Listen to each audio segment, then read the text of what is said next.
হাই friends, কি খবৰ? ভালনে আপোনালোকৰ? আশা কৰোঁ আপোনালোক সকলো ভালে আছে।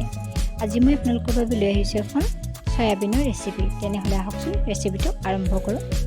চয়াবিনৰ ৰেচিপি বনাবলৈ মই লৈছোঁ 2টা আলু, 1টা পিঁয়াজ আৰু 2টা বিলাহী।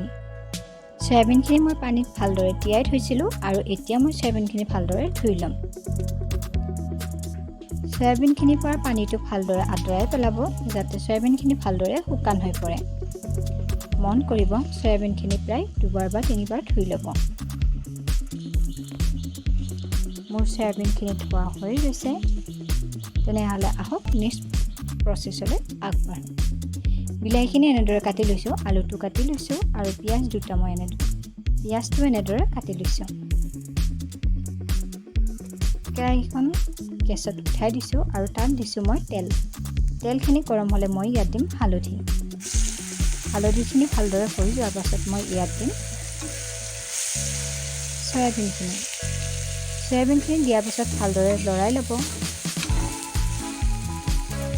চয়াবিনখিনি ভালদৰে তেলত মিহলি হৈ যোৱাৰ পাছত ইয়াত মই দিম নিমখ। প্ৰায় 2 বা 3 মিনিট সময় ভজাৰ পাছত চয়াবিনখিনি ভজা হৈ যাব। চয়াবিনখিনি নমাই ল'ম। তাৰপাছত মই আকৌ কেৰাহীটোত তেল দিম আৰু সেই তেলখিনিত মই দিম পিঁয়াজ।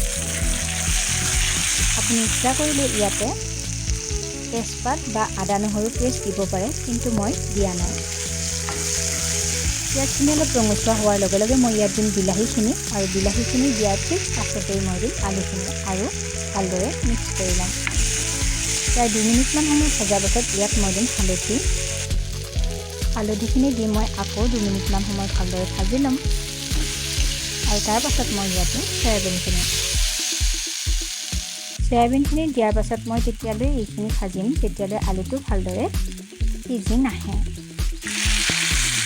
মোৰ ভজা হৈ গৈছে আৰু এতিয়া মই ইয়াত দিম প্ৰায় 1 কাপ গৰম পানী।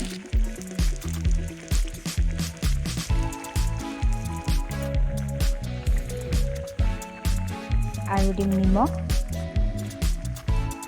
ৰেড চিলি পাউডাৰ, গৰম মছলা পাউডাৰ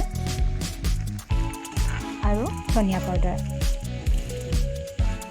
ভালদৰে লৰাই দিম আৰু কিছু সময়ৰ বাবে ইয়াক মই গেছত বহাই দিম আৰু এয়া হৈ গ'ল আমাৰ চয়াবিনৰ ৰেচিপি তৈয়াৰ। আপুনি ইচ্ছা কৰিলে বিলাহী আৰু আলুখিনি পেষ্ট বনায়ো দিব পাৰে, কিন্তু মই দিয়া নাই।